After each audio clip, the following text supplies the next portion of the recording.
A gente falou ontem em relação à falha na sirene da barragem e hoje a gente está discutindo esse assunto. Nós temos um convidado aqui no nosso Jornal da Manhã, o professor titular de Engenharia de Minas e de Petróleo da Escola Politécnica da USP, professor Sérgio Médici de Eston. Professor, bom dia, obrigado pela atenção, por atender a Jovem Pan.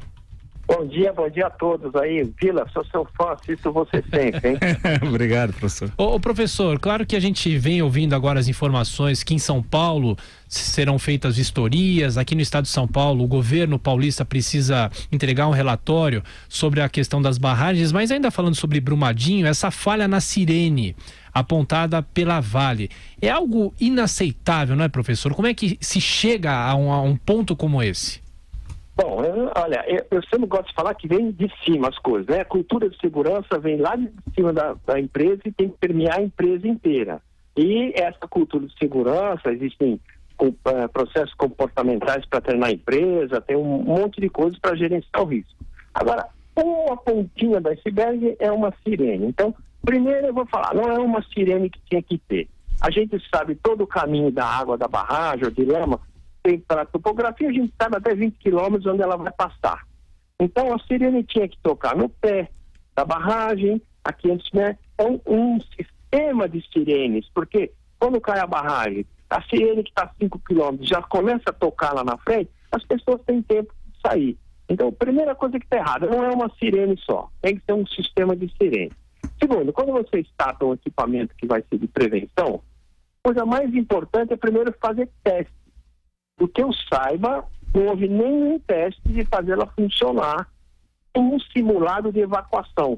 Porque a sirene toca, mas a pessoa precisa saber para que lado ela vai. Algumas pessoas subiram 5 metros para a direita, saíram da cabine da lama, e outras ficaram no lugar ou foram para a esquerda e morreram, infelizmente. Então, colocar uma sirene não é isso, é colocar um sistema de sirene, tem que fazer simulados que elas funcionam e tem que ensinar as pessoas como usar com o barulho da sirene. Agora, é muito gozado, vai falar dessa forma, com a desgraça da vida alheia, que você põe um sistema de sirene para tocar, para avisar da lama, e ela não funciona por causa da lama. Eu digo assim, imagina se tem uns sprinklers na sala, que é para detectar incêndio e jogar água. E os sprinklers não funcionam por causa do incêndio. Quer dizer, alguma coisa de muito descaso houve na implantação desse sistema de monitoramento. Bom dia, professora Marco Antônio Villa. Justamente sobre isso, o que o senhor colocou o dedo na ferida, tal, quer dizer, é intolerável, inadmissível que o presidente da Vale disse que a sirene não funcionou porque foi afogada pela lama, né? Evidentemente, imagina-se, não sei, eu não sou especialista no assunto, mas acompanhando as declarações do senhor, você teria de ter várias sirenes, teria de ter essas simulações, todas essas previsões, porque afinal, se você não cria como o senhor disse, uma cultura de segurança, você parte do pressuposto que você está trabalhando numa área insegura, que pode acontecer qualquer problema a qualquer hora aos trabalhadores, à empresa e a toda a comunidade, né? Quer dizer, e a gente se assusta ao ver a planta, por exemplo, a colocação dos refeitórios, em suma, o conjunto, né, dos problemas que afetaram o Brumadinho. Como é que funciona uma sirene? É uma pergunta meio banal, mas nesse caso, ela é acionamento manual, automático? Como é que funciona, professor? Essa sirene, eu não sei dizer, não estava lá, não instalei, mas eu vou te dar um exemplo com o túnel da Ferrovia do Aço, que a gente monitorou durante muito tempo da construção. Aí tinha um parâmetro que a gente monitorava, que era a distância entre o teto e o piso. E todo dia, porque monitoramento é todo dia, a gente media. Depois de uns meses, estranhamos que no dado dia diminuiu a distância do teto com o piso de 1 milímetro. E no segundo dia, mais 1 milímetro. No terceiro, 3 milímetros. Mandamos evacuar o túnel, tiramos todos os equipamentos e 2 dias depois o túnel caiu, não matou ninguém, não teve nenhum prejuízo de equipamento. Então, um sistema de prevenção com monitoramento pega um parâmetro e fica acompanhando aquele parâmetro. Pode ser a pressão da água, pode ser a vazão num dreno, pode ser a forma do talude que você vê com topografia de laser. Você tem que escolher um parâmetro que é o crítico e você monitora. Agora, desastres de Deus, digamos assim, né? Um terremoto, um raio, uma tempestade que nunca houve, são coisas que a engenharia não controla. Mas o resto, tudo é previsível. Só usar um bom equipamento, bem colocado, testado regularmente se ele está funcionando. Quer dizer, não põe uma sirene teste, daqui a 5 anos você volta para testar. Não, deve ter um sistema de manutenção que todo mês você põe um pouquinho, ela baixinho, para ver se funciona.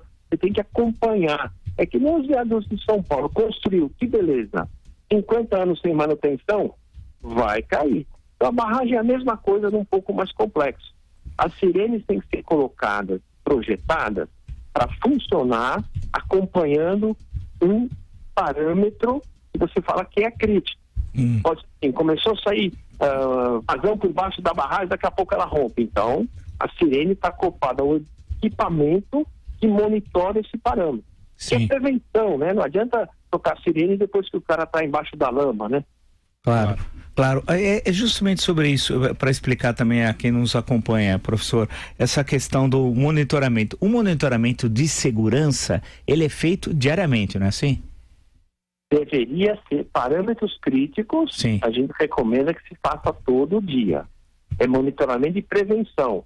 Pode acontecer alguma coisa em 24 horas, então você não pode esperar muito tempo. Quanto mais crítica a situação, mais frequente o seu monitoramento. Você trabalha numa fábrica que tem gás, não sei o quê, você mede continuamente o gás da sala onde os caras estão para saber o limite de tolerância. Em caso de barragem, eu acho que devia ser no mínimo todos os dias uma medida e fazer como a gente faz no IPT, gráficos, que você fica acompanhando e prevê o que vai acontecer. E às vezes até para impedir que aconteça, né?